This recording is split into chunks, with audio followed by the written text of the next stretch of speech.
Hello everyone, welcome to the chat room. I'm your chatter-in-chief today. My name is Zhongshi. In a moment we'll be meeting with a great panel of chatters from both China and the United States. But first, the chat room is a special online live show where we invite people from different backgrounds, and that often means different regions and countries, to discuss a wide variety of topics. We value opinions and views here in the chat room. You'll be hearing a lot of that today in our live stream. We stream live on the official CGTN website and the CGTN app. You can also find us on any of your favorite social media platforms. We are very out there. It won't be a problem finding us.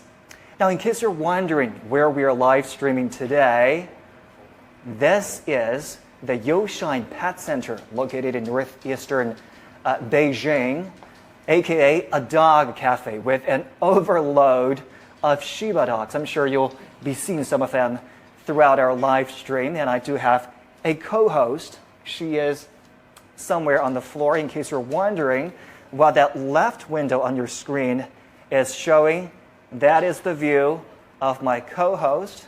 Her name is Sesame Paste. And with a name like that, you just know she's going places. If she's around me, if she finds her way around me, I will take the time to introduce her to you. But now I do want to take the time to introduce my guests today. I have 5 of them joining me today. Dr. Liu Yang and Rita are here in Beijing. Jiahe is in Dali, China. And Kenneth Monroe joins me from Chicago. We're still waiting for Clara Fairbanks, who will join me from New York City.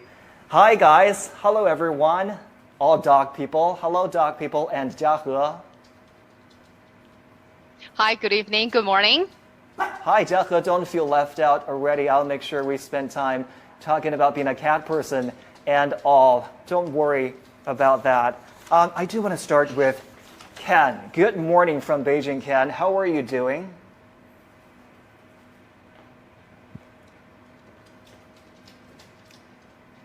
Ken, can you hear me? Yeah, are you talking to me? I am talking to you. Good morning from Beijing. Good morning, how are you? I'm doing great. How are you? Great. Is that Q behind you on the couch, comfortably sitting on the couch? Yeah, this is Q. Yep, it's 7 a.m., so he's a little subdued right now. If I say the word W-A-L-K or talk about going out, then he gets pretty excited. Ken, I know you are new to being an owner. You took Q in just a couple of months ago. What was that like? What was in the decision-making process for you? At the time, I was really not looking to own a dog. I was just fostering because COVID had shut us down. I have an apartment by myself, and I was feeling 2 things: selfishly a little bit lonely, and then the idea that I had the time and opportunity to be able to care for a dog that otherwise would not have been cared for. And so I wanted to foster him, but now he's mine. How's the loneliness going? I'm sure a dog that size keeps you very busy every day. Yes, yeah, he does. The he sure is the biggest pet we have on our live stream today. He's a big one. He's a dinosaur. He's a big boy. But he's super loyal, super faithful, really, really caring dog. He's a great dog. People are afraid of him because he's a Pitbull. So like when I take him for a walk, they're always tentative, but he's a sweetheart. He does have that tough guy look going on for him, Yep. But I do remember you mentioned he is very trainable. What have you trained him to do so far? I mean, he basically will sit and wait. I can put a steak down in front of him and he won't touch it. I can leave the room. All the typical sit, stay. But for the most part, just when I first got him and I would take him for a walk, he would about pull my arm out of my socket. Now he walks right next to me, nice and calm. Amazing. We look forward to hearing more about Q. Rita, let me come to you now. Hi, how are you? Good evening. Hi, good evening. Who are those fellas in your company right here? They look amazing. Thank you so much. They were just so eager to get on the stream. Well, with me, I have my pack. We are now staying in Beijing, and they seem to be quite comfortable being in front because I have meeting like this. Yeah, but I want to just have a look at her. She is Xiaofeng that I would like to introduce you guys to meet tonight. She's just having a bit of her moment right there. Yeah, it's nice to meet you guys here. Amazing. What's the story with Xiaofeng? All right. So let me just pull the screen a little bit to her while I talk through her story. She was one of my recent rescue earlier this year. I've been an active animal rescue volunteer, and all the pack member, most of them, they are my rescue. Some of them I foster and then ended up a bit like Han, and I just keep them as one of my pack member. And Xiaofeng, it was the time when I walked the dog. It was very unfortunate. I had to witness that her human friend had to abandon her at the time. She was under a very, very bad condition of a liver ascites, and I just cannot leave her there. So I took her back. At the late part of March, we're still under the dark cloud of COVID, right? And it was a bit scared of resources like transportation and medical attention. But I have managed to reach out to people who's willing to help, extend a lot of support to us, and get her to be attended to in the animal hospital in Beijing. And the doctors and the nurses there, they were fantastic. And I received a lot of donation and care and love from friends and friends of friends who I don't know.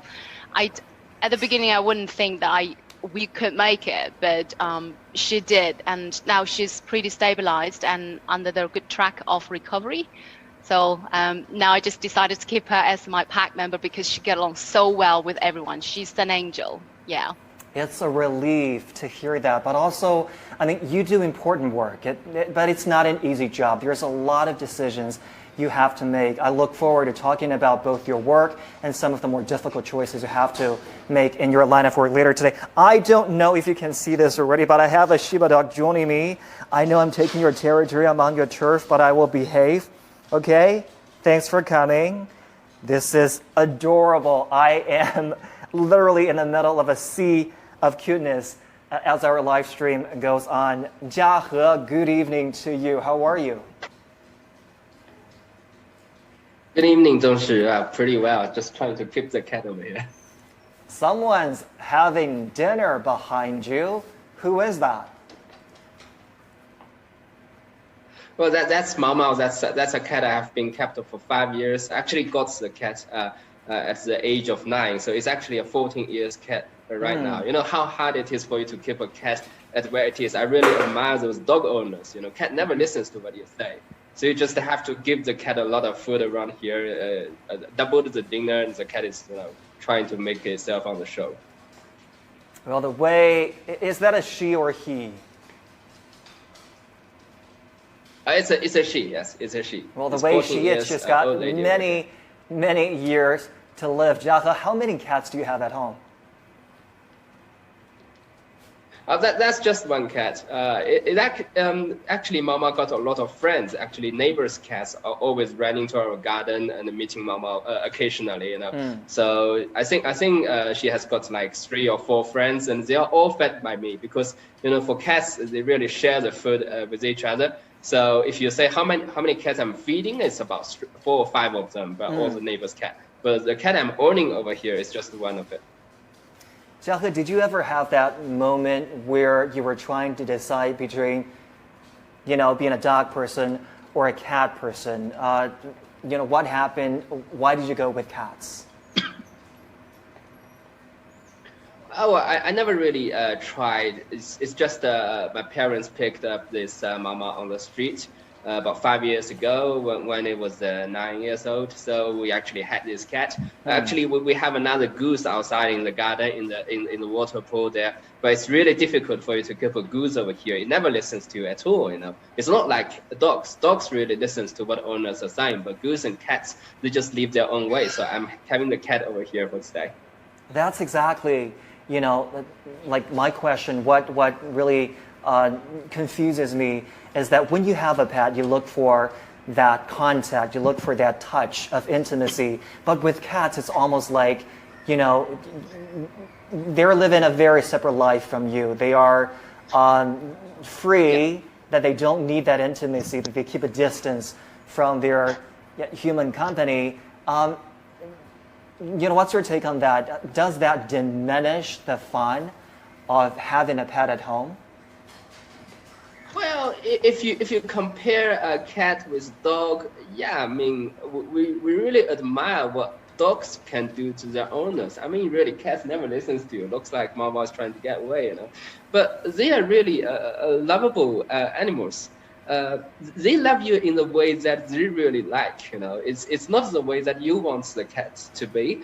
For example, I'm trying to make sure Mama is staying on my shelf. It looks like it's really hard to keep it here for like few minutes, but it really loves you somehow. I mean, the cat is not showing its emotion to you on a daily basis, but what it does is that in very critical moments, it will show its emotion. Like one time, I actually had a very large argument with my mother, and she was very sad, and I went out. So Mama was surrounding her for like half an hour trying to calm her down. You never see this cat doing things in normal days. It just lives its own way. But when it comes to critical moments, it will show its own love to you. Another example I can make is that once Mama actually caught a mouse, and she actually gave the mouse to us. It's not something that we want. We don't want the mouse, but we know it's something that really the cat loves, and actually giving it to you because it thinks that it is something like the best gift the cat can ever offer. So it actually gives you the way of love that it can express. That is her way of showing affection and love for you and your family. Ken, it looks like Q is waking up and has that ball going. What's your routine like on a daily basis? Q and me? Ken, what is your routine like with Q every day? When he wakes up, do you take him for a walk, and how many walks a day? Yeah. So it's first thing obviously is feed him, right? He's waiting by his bowl, and he's learned to wait until I fill his bowl because he used to attack it as I was filling it. But I'll feed him, I'll take him for a walk, and then this is the magic ball, and we'll go to the park, and I'll throw that for him. Try to burn some of the energy off. These are really high energy dogs. I can see that. He needs a lot of exercise. So we'll do that, and then pretty much all day long I work from home, like most of us do during COVID. And as I'm working, that's my work setup right there. And as I'm working, he will basically attack me all day, trying to get me to go out and play while I'm trying to work on the computer. So that's most of our day. Well, you'd have to be a very high energy owner to keep him happy there. Dr. Liu, I want to come to you now. You're the only guest today who doesn't currently have a pet at home, but I do understand you grew up with pets in your family, 3 dogs and 1 cat. What was it like growing up with so many animals in your family? I think I was lucky to have animals around me, and I think I felt secure, and that's why I chose to be a vet now. Yeah. I think I've always envied people who grow up with animals in their family. I think it's as entertaining as it is educational. It teaches you really how to take care of another creature, how to really move the focus away from just you to other living things. Was that, do you agree? Was that for you too? That by taking care of the dogs and cats in your family, you learned to really care about, other people and other beings. You learned to love animals and appreciate them being in existence. Yes, I think so, because you can see so many people with their pets around them and that they love their pets so much. When I had the dogs around me and the dogs, I was the only person that the dog can see, and he cares about me so much. So I would try to feed them and make him feel comfortable the same way. So I think that's why people would like to raise pets, because they make them feel comfortable and secure, and they always know that someone, even though a furry friend is always there for them when they are sad or something bad happens. So they were always there. So I think having a pet, especially when you are a little girl or kid, and the pet will tell you how to taking care of the others, and also will tell you how to be around with someone else. In case I missed it, Dr. Liu is actually head of the laboratory department at the Veterinary Teaching Hospital of China Agricultural University. Dr. Liu, I do want to talk about business at the hospital. I understand business is back to normal now after the COVID-19 pandemic has been brought under control here in China. But at the height of the pandemic, what was business in your hospital like? Was it severely impacted by the pandemic? How did you and your colleagues deal with it? Now I think everything seems to turn back to normal. But at the very beginning, when we open up again, we try to control the number of the clients visiting our veterinary teaching hospital, and we try to make them to get an appointment before they come, and we try to check their information all the time. We need to control the number of people everywhere. So it was a big challenge for us, because we have to try to focus treating those patients, and at the same time we need those pet owners to be separated with the social distance. So it was really difficult backward, but now I think everything is going back to normal, and the people are getting used to this new norm very quickly. But we still are trying to figure out some better way to cope with this thing in case that something like this happen again. Ken, as a new owner, you talked about how you were locked up in your apartment due to COVID restrictions. But as a new owner, did you have trouble like reaching out to the vets, like walking the dog, buying food for Q? What impact did COVID-19 have on your experience, first of all, fostering Q and taking care of him? Yeah, the biggest problem was the vet. That when I got him, he still is not fixed, and he's a year and a half old, and he's a big male, and so that can be problematic. So trying to get him fixed, I still can't get him in to a clinic because they're not doing it now. So we've got an appointment for like a month and a half, but it's taken that long to get him in to get fixed. And like I say, as a big male, I take him to the park, and he's not aggressive in terms of like being angry, but he's pretty aggressive with the other dogs. Rita, I mean, was your work interrupted in any way by the pandemic? Because people were obviously less willing to go out, let alone adopt new dogs and cats. Yeah. Thank you. I think the biggest impact is that everyone in my pack, including myself, gained weight massively. I'm sure that will go. Yeah. I have to reduce the routine. I have to shorten the distance. We can't do the hike as usual. So everything is so limited with the lockdown.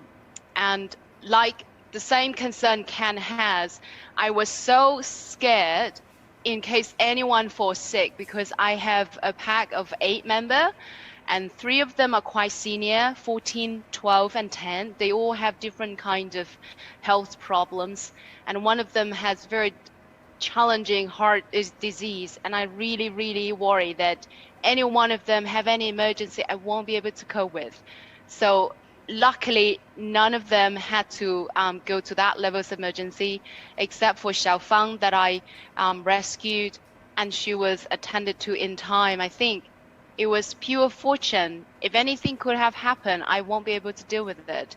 I still can't believe how those days were gone by. Just it was so dark. I don't Rita, want to go I back. feel the Yeah. same. I hear you, because the way I felt was that I had to take absolutely good care of myself, because if I came down with a virus and had to end up in the hospital, who's gonna take care Yes. of my dog?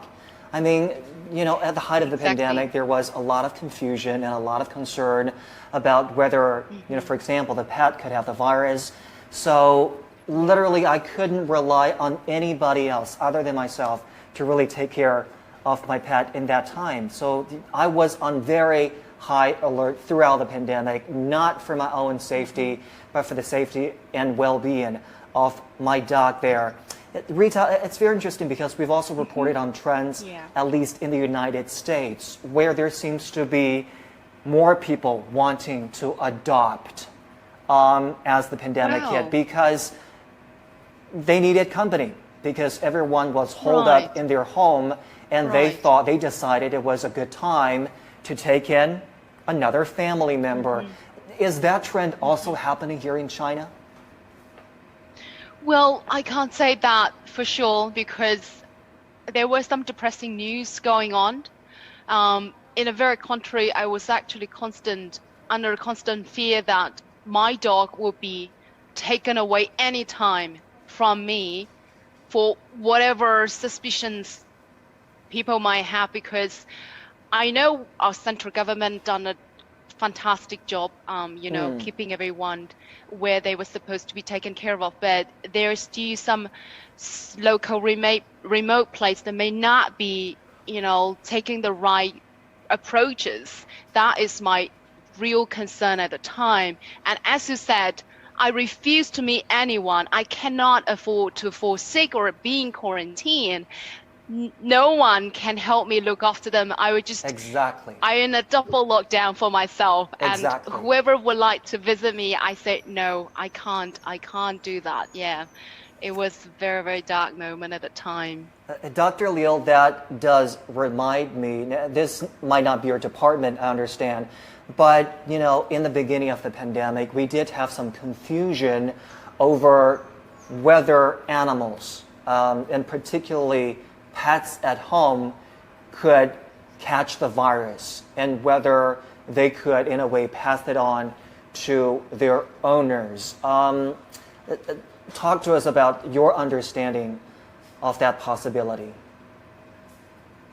Okay, I think it's been 9 months since the COVID-19 pandemic now, and after this time, we think it is more and more clear that our pets are safe to us.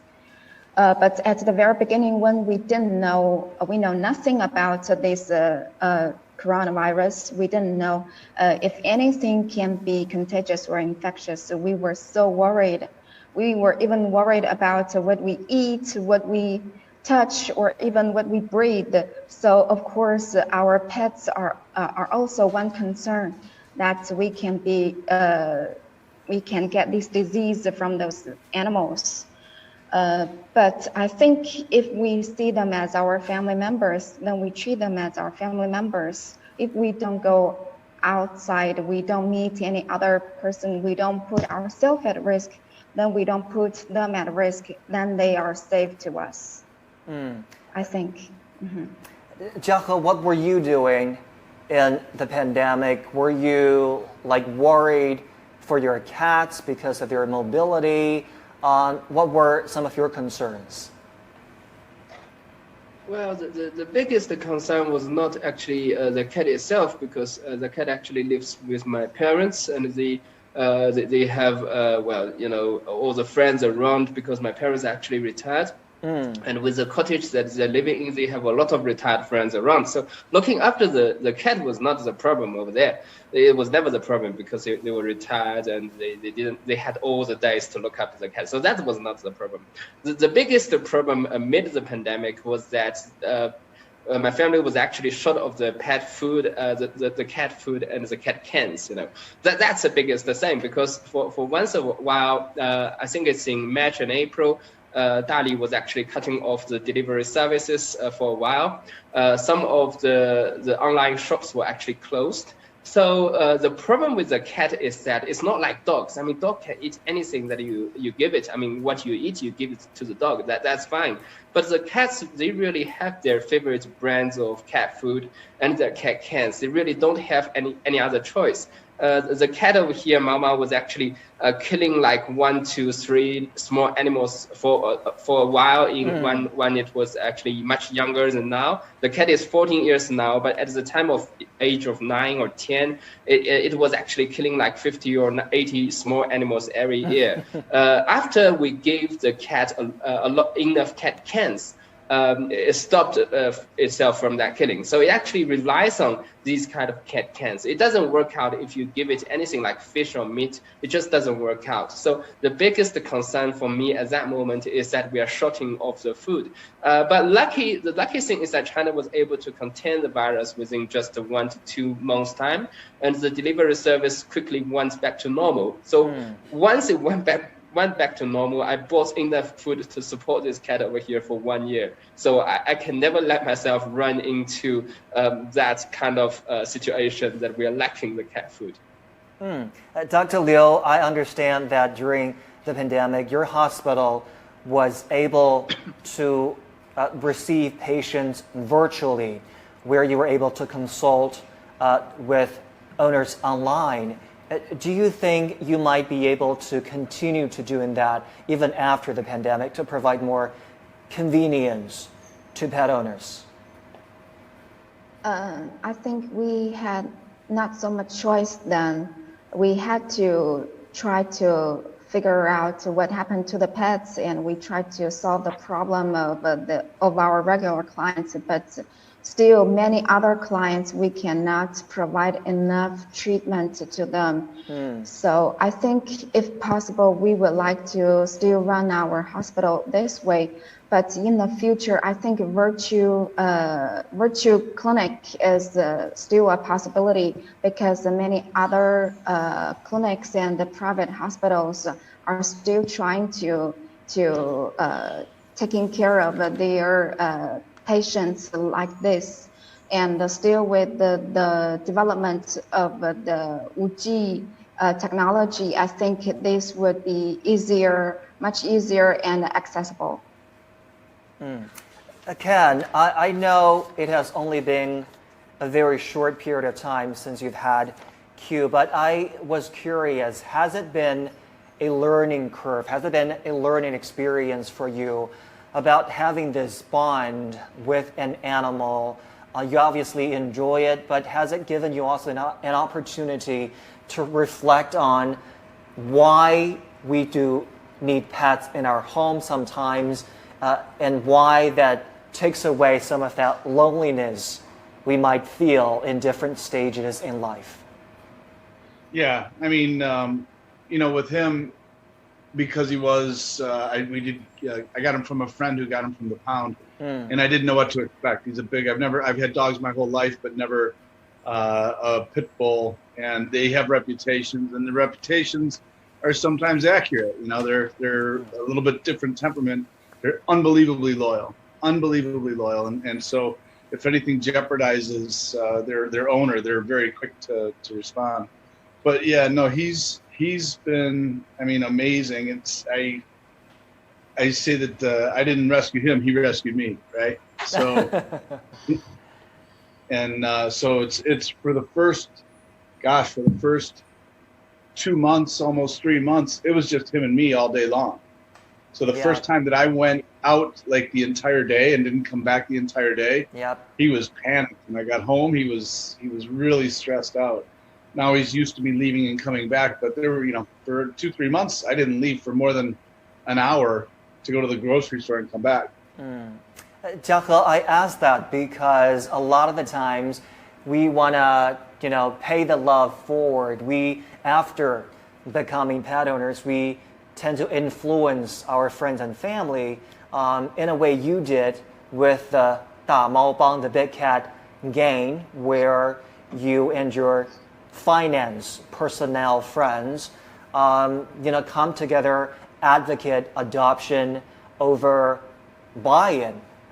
Tell us a little bit more about that experience. How do you organize people, and what do you do with this community? Well, Damo Bang, the big cat against, I think some of the members actually watching our program right now, is actually a very successful group. It's been there for like 5-6 years, and all the members of this gang is actually they have to be qualified to 2 things simultaneously to join this group. The first is that they have to get a cat, of course. The second is that they have to work in the financial investment industry.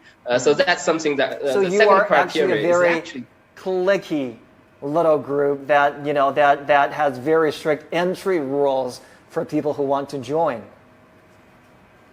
We set the entry rule because, the second rule that you have to work in an investment company is not a very strict rule. I mean, some of people does not obviously work in this field. They are also in this group. But the first rule is very strict. You have to have a cat. You can't be a cat lover unless you adopt one or maybe you buy one. It doesn't matter. Actually, I don't. Currently we have almost 400 members, and all our members are spreading in financial institutions in China. I never think I brought this group together. I think it's actually the cat itself brought this group together. I mean, people always have this kind of common conversation topic at any time. Over the years that we chat about the cats in this group. I still remember one time the stock market crashed by like 8 or 9% in a single day. All the groups are chatting about the stock market, but only the cat gang is chatting still about the cat. So you can see how attractive this little, tiny little animal here that can be even over the huge financial market that we can see today. Actually, people in the gang also helps each other. During the time of holidays or even the lockdown period of the COVID-19 pandemic, excuse me, that we see some members actually helping each other to feed their own cats. So that's really a good thing because otherwise you can't do that. I mean, it's really, that's right. And this gang is actually brought with an introduction system that everyone is introduced into the group by another member. So actually people can somehow trust each other in this group. So that actually bring people be able to help out each other out together. But anyway, I still think it's the cats themselves rather than me who brought this group together. It's a loving feature of cats over here.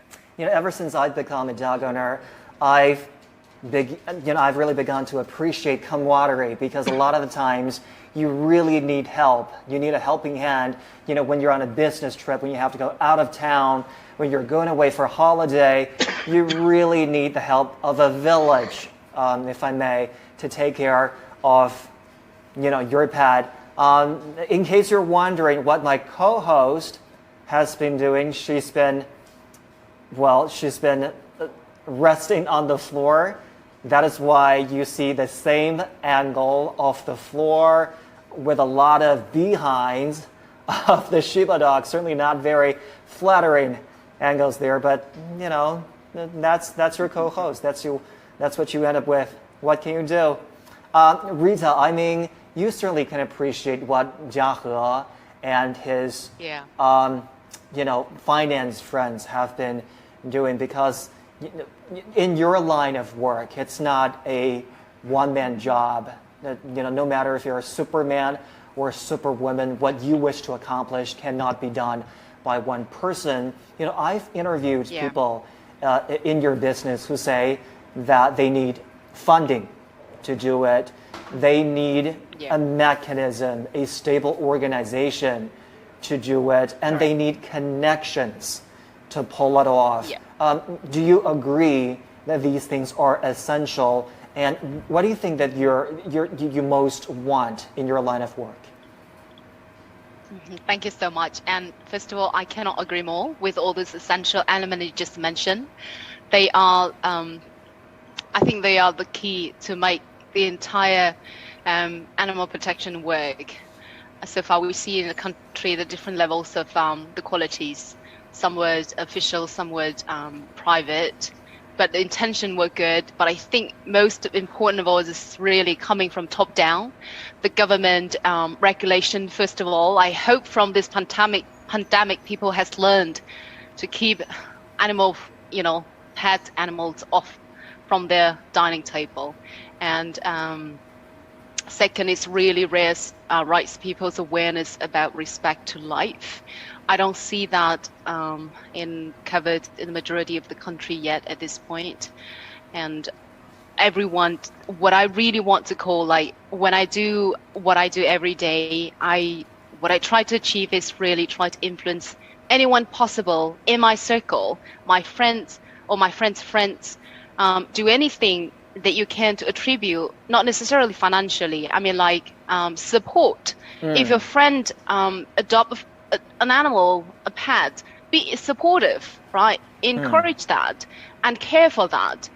If your family who want to really help an animal, be supportive, right? As a group, this could really change a lot. As Ken said, not just we rescue the animal, animal actually rescued us in so many different levels.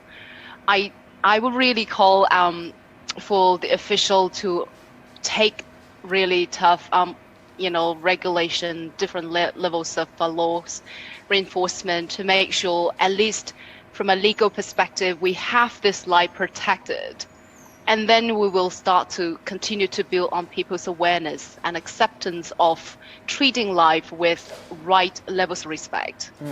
Yeah, Rita, it's a journey. Yeah. I do want to press you on one issue after the pandemic. When you resume what you do, what do you think will be the priority of your work? I mean, for a lot of rescuers, it's, how to find a stable place for rent where they can keep all the rescued animals before they can find a home for them. And for other people, it's the money.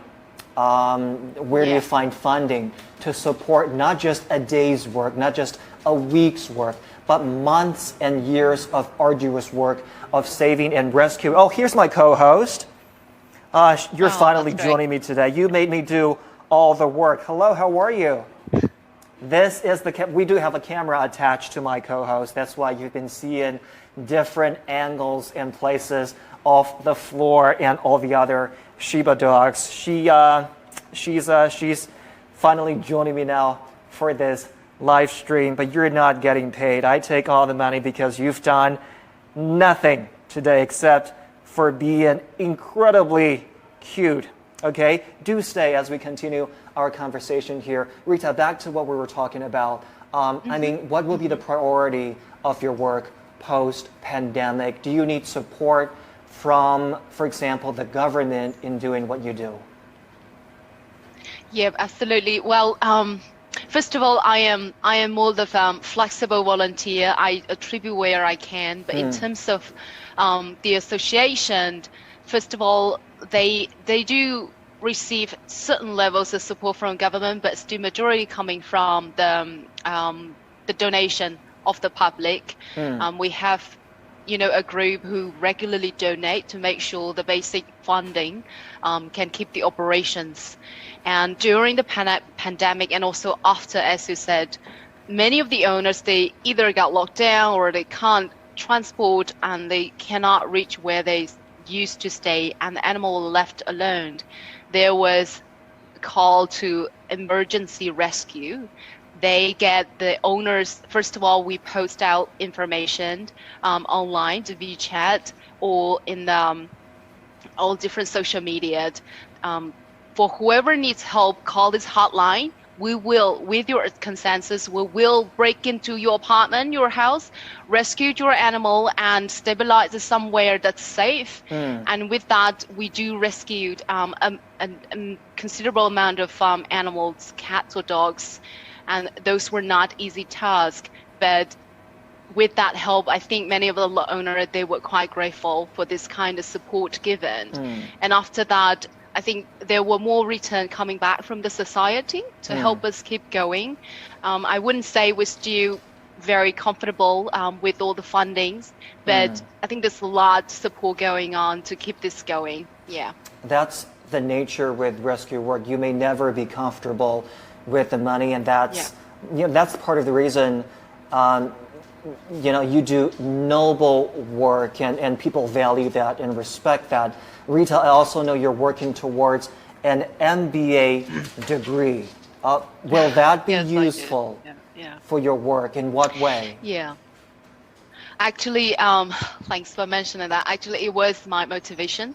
I do hope that with MBA program, when I finished, I will be able to have what is the fundamental knowledge and skill and network and resources as well to help more on development of this animal welfare, I would say, business, or this entire course. I see in China we have far from the desired level. I know it's global, it's quite common globally, but in China we see that there's so much help needed.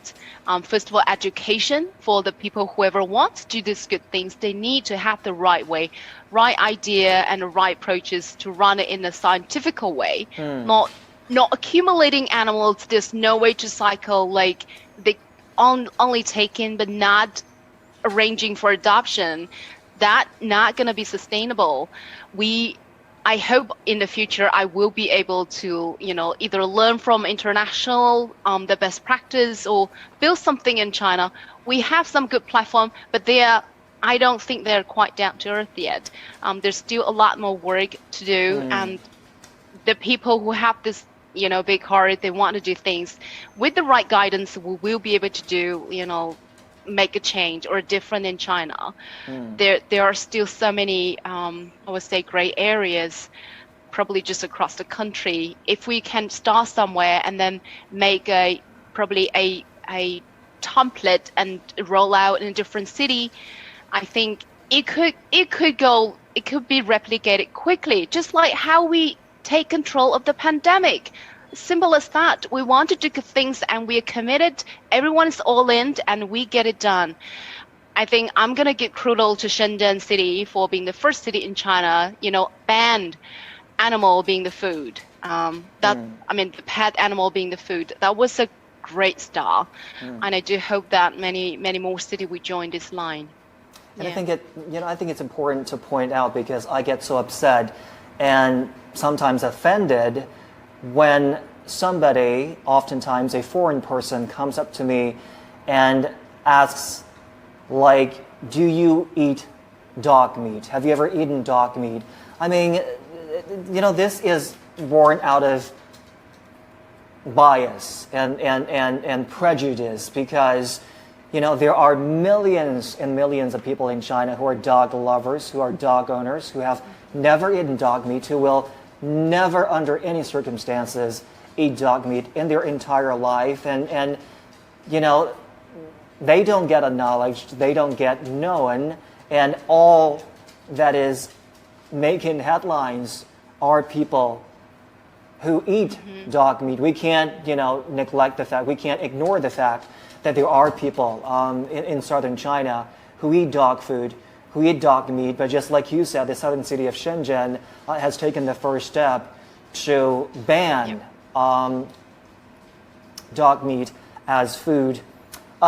Ken, who is that little fella that is joining us now? I find it very photogenic and crazy for the camera. That's a she. That's Madison, and she's my girlfriend's dog. And Q was actually rescued by my girlfriend, and that's how I got Q. And we weren't dating at the time, so Q's the reason we started dating. Do they get along, Madison and Q? She's the boss. She's the boss. Yeah. I wonder who she takes that after. The other boss. The other boss.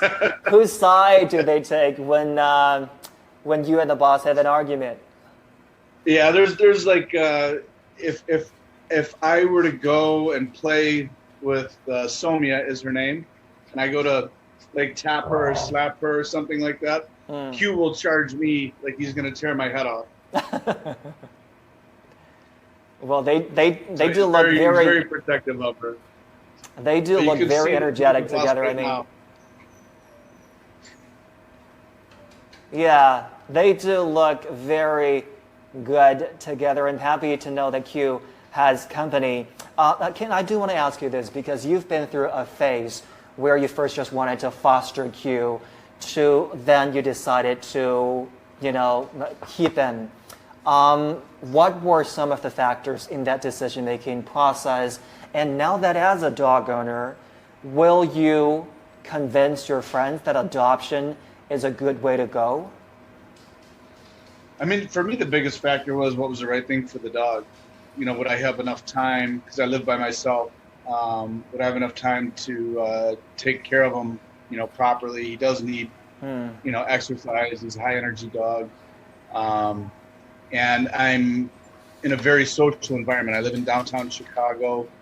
When I go for a walk, you're going for a walk around a lot of people. And so, having him able to interface with other people and dogs, I didn't know him.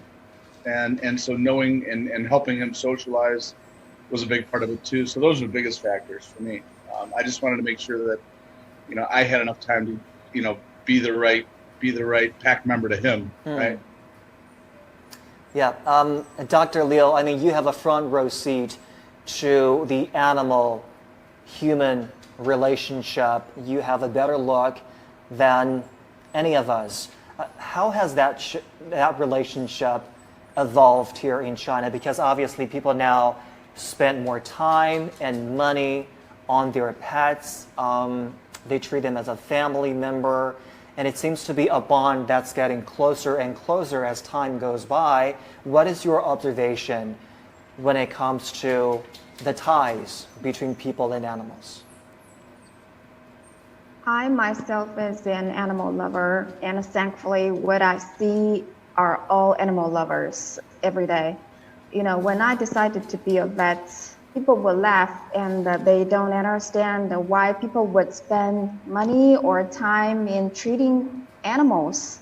But now, just several years later, you can see the change. And people treat the pets, the dogs and cats as a family. I see the warm stories every day. Like yesterday, I can see a cat went through a major surgery, and the pet owner was so concerned that she would pass away at any time. So she just stayed there overnight, sit, and just in case if anything happens, that she might not be able to see her for the last chance. So I can see those kind of things every day.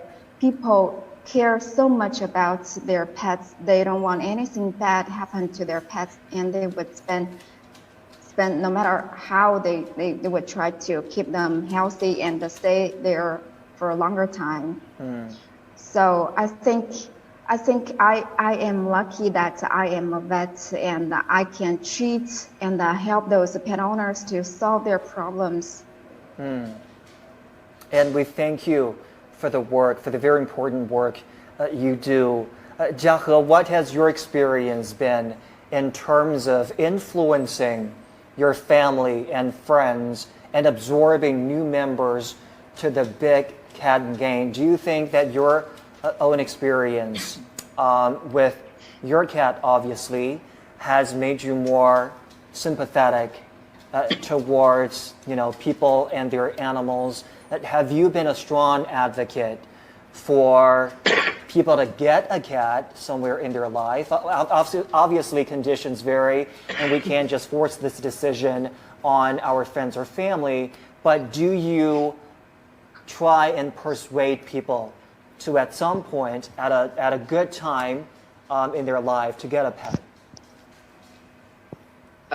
For my family alone, we never have had that problem, because there is actually a story. Well, there's a joke in the within the cat lovers who say that if your parents don't love a cat, it doesn't matter. Just take the cat back home, and the cat will tackle the problem of how to convince the parents. So that's actually exactly the thing that happened in my family. That my parents were actually not a cat lover before at all. But they actually met Mama on the street 5 years ago, and they brought the cat back, and the cat actually successfully convinced them that I'm someone who you should love, and they really love the cat right now, probably sometimes even more than me. But with the cat gang, we have actually once an experience is that one of my friends, whose name is Tang Jie, she works in a very large mutual fund in Shanghai right now. She's an equity analyst there.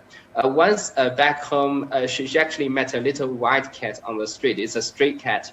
And she asked me, she thought that cat was lost. It was really sick, didn't have enough food. So she brought the cat back home, put the cat at a box near her door, and she fed that cat. And she asked me that, should I really have a cat? She never thought about that before. Well, I said, if you really think that you want, you can provide a good life for the cat, and probably you can try that. I mean, everyone have their first cats, and no one had the cat at their birth, right?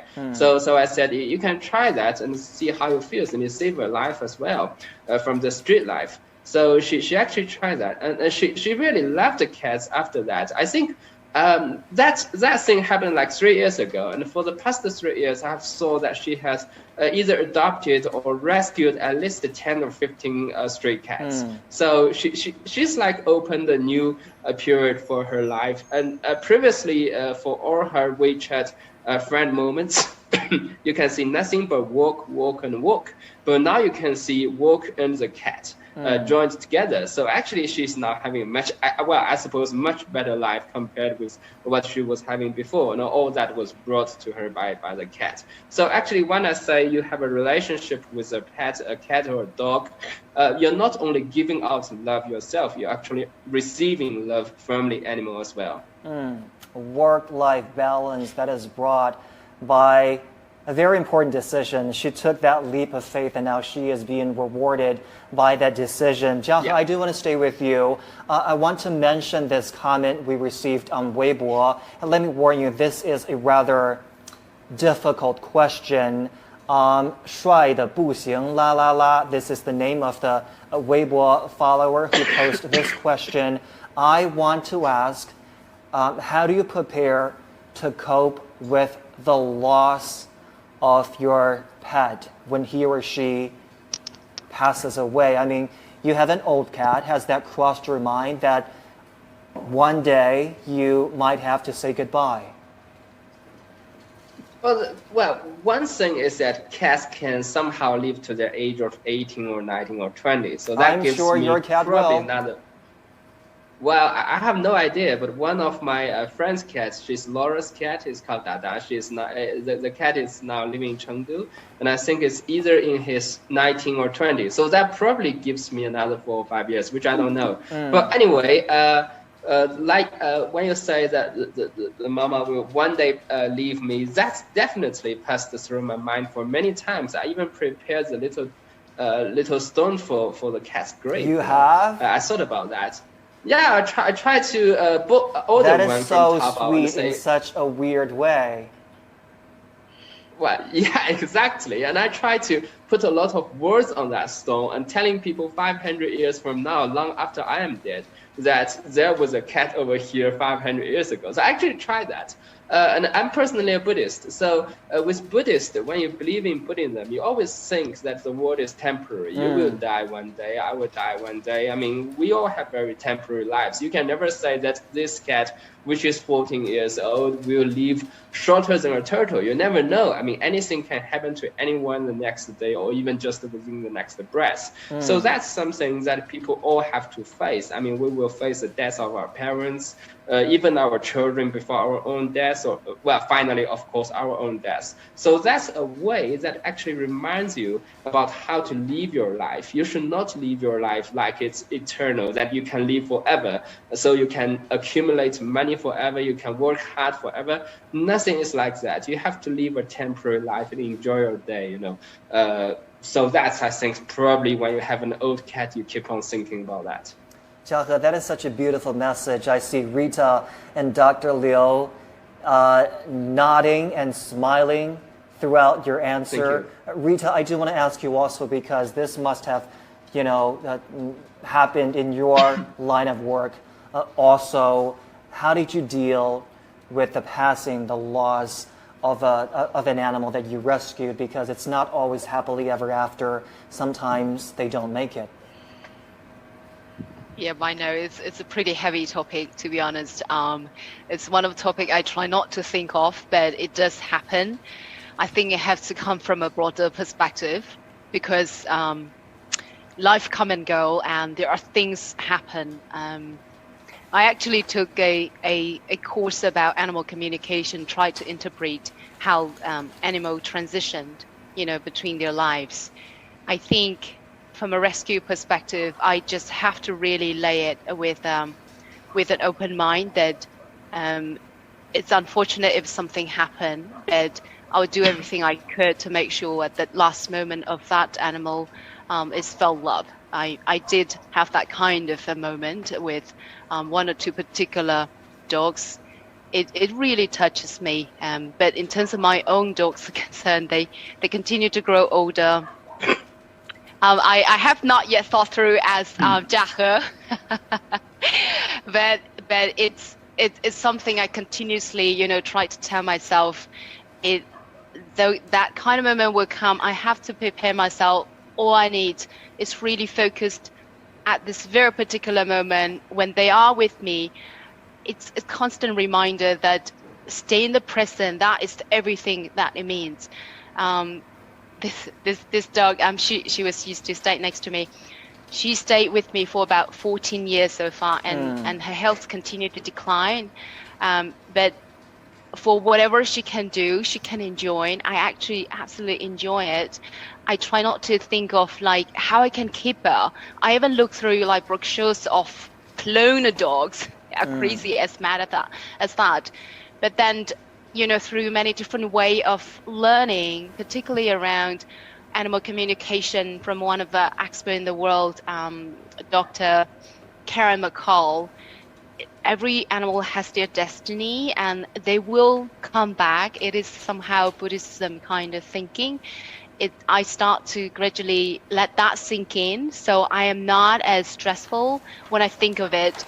It is actually quite a relief to think of that, because years ago I have friend coming calling me crying. One of the dogs, her dogs was living. She just could not let go. I could not empathize. I could not feel what she was going through until when my dog was getting that senior age. I have to really prepare for that kind of moment that they come.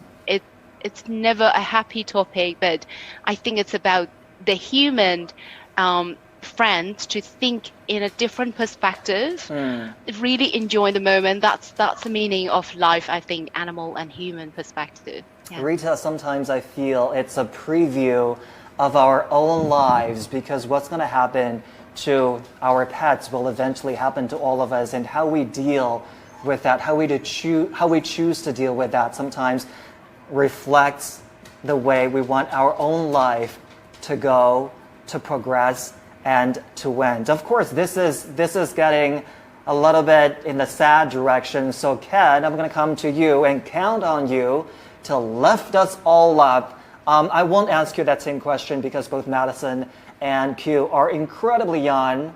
You don't have to think about it anytime soon. But just what plans do you think you might have for both of those amazing dogs?